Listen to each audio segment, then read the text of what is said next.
कि भाई मुझे जो मन करता है उसको होने दो, आपको क्या नुकसान है। खैर सभी मान गए।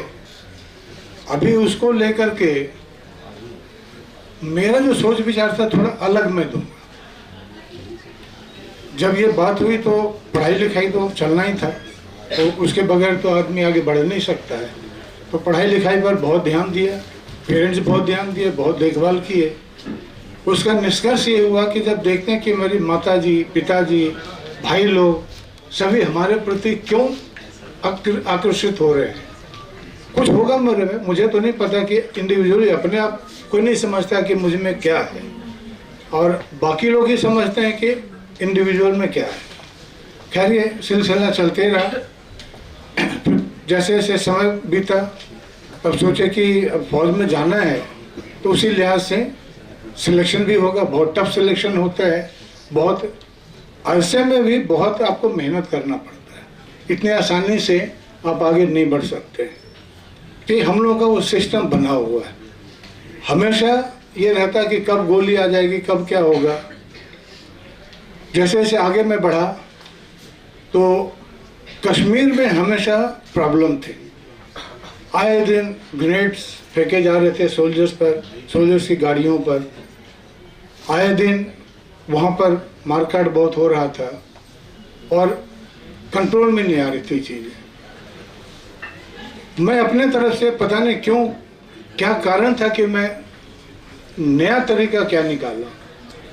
हमारी गाड़ियाँ जो होती थी सेंट्रल प्लेस से वहाँ पर राशन पानी लेकर के आगे जाता था, तो गाड़ियाँ जाती थी, रोड पर जाते थे। उसके ऊपर में दोनों साइड में रहने का रिहायशी जगह होता है, वहीं से ग्रेनेड आ जाते थे, गोलियाँ चलती थी, हमारी कैजुअलिटीज होती थी, अभी भी हो रही। लेकिन वहाँ पर जब मैं वहाँ पर गया तो बोले कि हमारे ये जो सोल्जर्स थे उनको पहले लोग पूरा 25 किलोमीटर में दोनों साइड में उन लोगों को लगा देते हथियार लेकर के। उसके बावजूद भी कोई रुक नहीं रहा था। उसी दौरान में मुझे वो जिम्मेदारी दी गई कि आप अपना देखिए कैसे कर सकते हैं। तो मैं पहला चीज़ किया कि वहाँ पर हमारा एक भी सोल्जर रास्ते में खड़ा नहीं होगा, हथियार तो छोड़िए, वो उसका प्रेजेंस भी नहीं होगा। पूरा जगह को मैं खाली करवा दिया, कोई नहीं होगा वहाँ पर, और देखते हैं कि क्या होता है। अरे अंदरूनी ताकत अगर मुझ में नहीं है तो दूसरी ताकत क्या हमको देख पाएगी। अंदरूनी ताकत को देख करके वो लोग बिल्कुल इधर उधर हो गए, सब मेरे पास आने लगे। एक गोली नहीं चली, एक ग्रेनेड नहीं फेंका गया। तो ये होता इंसान का अंदरूनी ताकत। बाकी फिजिकल ताकत तो है ही, जब इतना बचपन से हम लोग दौड़ भाग करते रहे, खेल कूद करते रहे, वो तो चलते रहा। पढ़ाई पर भी मैं ध्यान दिया हूँ, हर एक तरह का पढ़ाई में करते रहा, पीएचडी किया, सब कुछ किया। ये सब पता नहीं, घर का माहौल एक होता है। हमारी माताजी लोग, हमारे बहन लोग, बाकी लोग भी जितने थे, जो इर्द गिर्द के लोग थे, सबके साथ में मिलजुल करके रहना। कोई आदमी ऐसा नहीं आता था जो कि किसी की जरूरत हो और मैं उनको पूरा नहीं किया। पैसे की जरूरत, बाकी चीज की जरूरत पूरा करते हैं। कैंसर पेशेंट्स के बारे में अगर जो देखें तो उनको वहाँ पर पटना में कैंसर पेशेंट्स का इलाज करने के लिए जगह है। अब वहाँ पर रहने का कोई बंदोबस्त नहीं था, तो ऐसे हम लोग एक बार जा रहे थे पटना में घूम के, देखें कि क्या है कैंसर पे। इतना बुरा हालत था कि सोच नहीं सकते।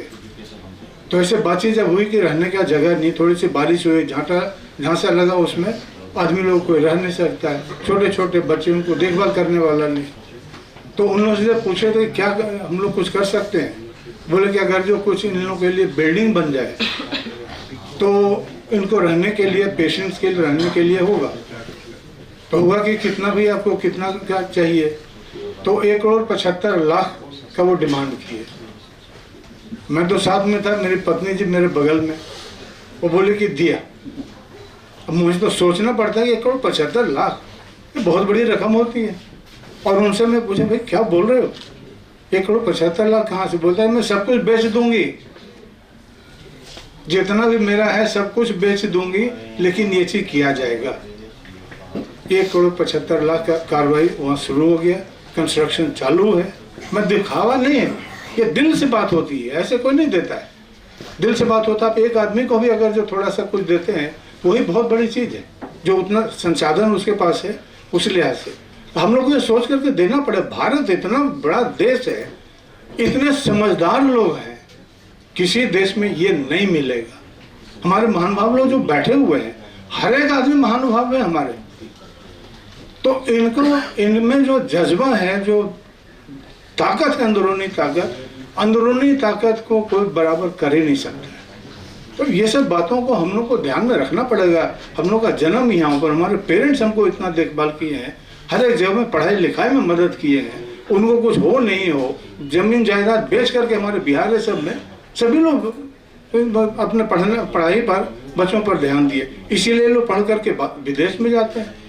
ज़्यादा से ज़्यादा हमारा एक जो रिश्तेदार है वो वहीं पर हैं, उनसे जब बातचीत होती बोलते कि हमको तो जब सिलेक्शन करना होता है तो जो बिहार से जो आ रहा है, जो भारत से जो आदमी आ रहा है, उसको हम क्यों नहीं दें, जो बाकी को हम देंगे जो कि कॉम्पिटेंट नहीं। तो कॉम्पिटेंस की जहाँ की बात उठती है तो भारत में कॉम्पिटेंस की कोई कमी की तो बात ही नहीं, इतनी ज़्यादा है।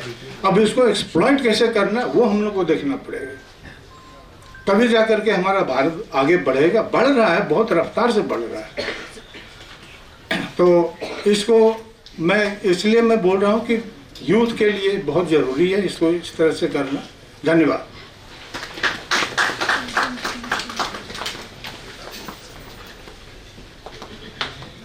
Thank you so much, sir. Now I would like to I would request Shri Vikram Aditya Singh ji to kindly come and deliver and address the audience. He holds a distinguished position of Sah-Sanctan Mahamantri in the Rashtriya Suraksha Jagran Manch, and he has showcased his intellectual prowess as the editor of various renowned journals, demonstrating his commitment to advancing knowledge in the fields of defense, security and international relations. So, please.